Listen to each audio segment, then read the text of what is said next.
আজকে চলে এসেছি একটা এঁচোড়ের রেসিপি নিয়ে। এখন গরম পড়েছে, বাজারে এখন নতুন নতুন এঁচোড় উঠেছে আর খেতেও কিন্তু দারুণ লাগে বন্ধুরা। আর মাছ মাংস লাগে না এই এঁচোড়ের রেসিপি থাকলে। তাহলে চলুন কিভাবে এই দই এঁচোড় বানালাম দেখে নেবেন। আর আমার ভিডিওটা যে যেখান থেকে দেখছেন তার জন্য অসংখ্য ধন্যবাদ, অনেক অনেক ভালোবাসা। চৈতালি রান্নাঘর অ্যান্ড ব্লগে সবাইকে স্বাগত। তো আজকে এঁচোড়ের রেসিপি বানাবো, তার জন্য এখানে আমি এঁচোড় নিয়ে নিয়েছি আর যা যা উপকরণ লাগবে সমস্তটাই দিয়ে দেব। তাহলে চলুন কিভাবে হচ্ছে এই এঁচোড়ের রেসিপিটা দেখে নেবেন। এখন এঁচোড়ের মধ্যে নুন আর হলুদ দিয়ে দিচ্ছি।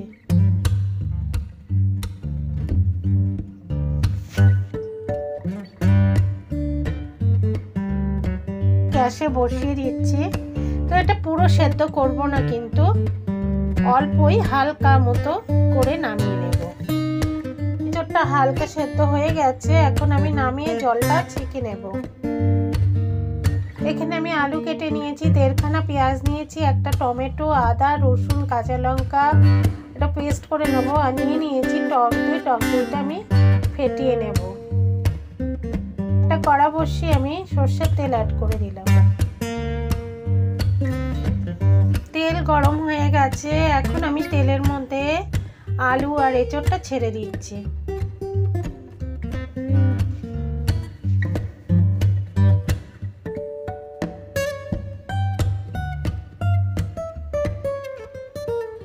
সামান্য একটু নুন দিয়ে নেব।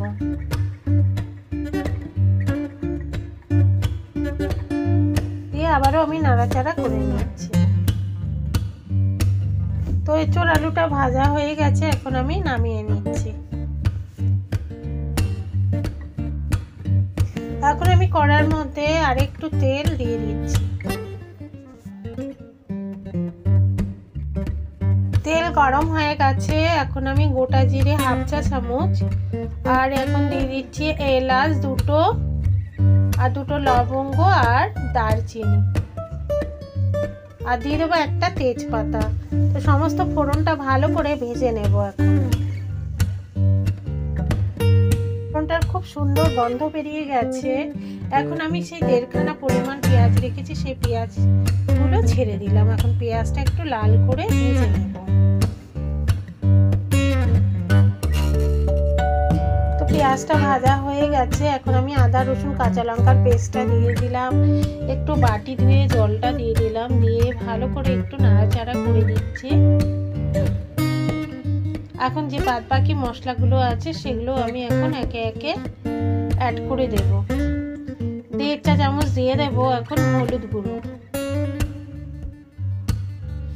আর দিয়ে দেবো 1.5 চা চামচ জিরের গুঁড়ো,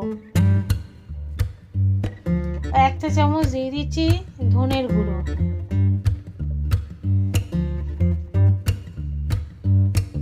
তো আবারও আমি ভালো করে নাড়াচাড়া করে নিই।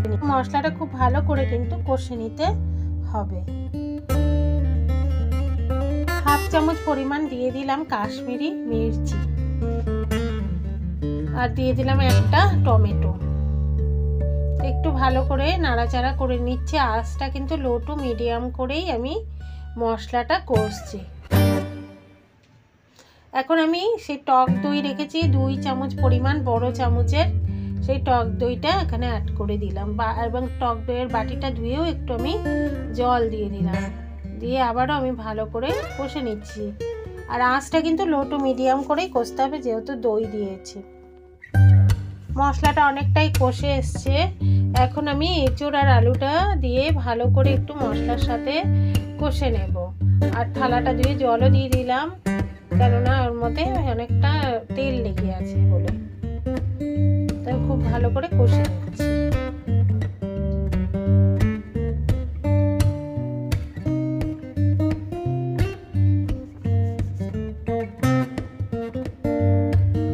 এখন দিয়ে দিচ্ছি পরিমাণ মতো নুন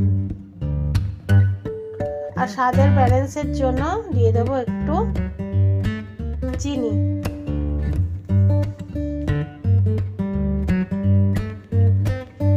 দিয়ে আবারও আমি ভালো করে নাড়াচাড়া করে নেব।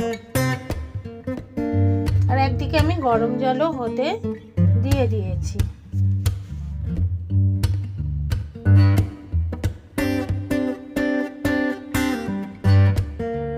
তো আরেকটুখানি কষে নিচ্ছি। তো অনেকটাই কষানো হয়েই গেছে, তেলও বেরিয়ে এসছে।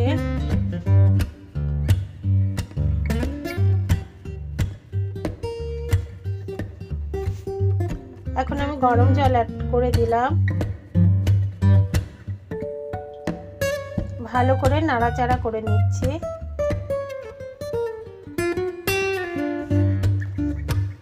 এখন আঁচটা লো টু মিডিয়াম করে 12 মিনিটের জন্য একটা ঢাকা দিয়ে দিচ্ছি। 10 মিনিট পরে চলে এলাম। এখন আমি দেখে নেব আলু এঁচোড় সিদ্ধ হয়েছে কিনা, নুন মিষ্টি ঝালটা ঠিকঠাক আছে কিনা। তো আলু সিদ্ধ হয়ে গেছে, তো এঁচোড়টাও দেখিয়ে নিচ্ছি। একদমই ভালো মতো এঁচোড় সিদ্ধ হয়ে গেছে বন্ধুরা। এখন আমি দিয়ে দেব গরম মশলার গুঁড়ো, অল্পই দিলাম। এখন গরম মশলাটা দিয়ে ভালো করে একটু ফুটিয়ে নেব।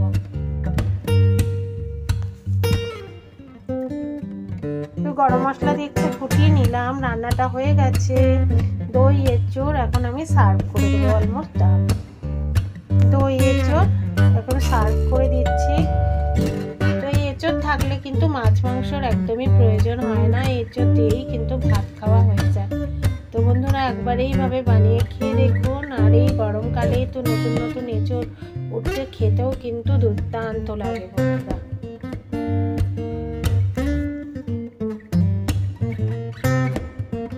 দই এঁচোড় রেডি। আপনাদের যদি এই রেসিপিটা ভালো লেগে থাকে তাহলে লাইক, কমেন্ট, শেয়ার আর আমার সঙ্গে জুড়ে থাকুন। বেল আইকনটা প্রেস করে দিন, আমি যখনই রান্না দেব নোটিফিকেশন পেয়ে যাবেন। ধন্যবাদ। আপনারা সবাই ভালো থাকুন, সুস্থ থাকুন। আরেকদিন চলে আসবো আরেকটি রেসিপি নিয়ে আপনাদের মাঝে। আজকের মতো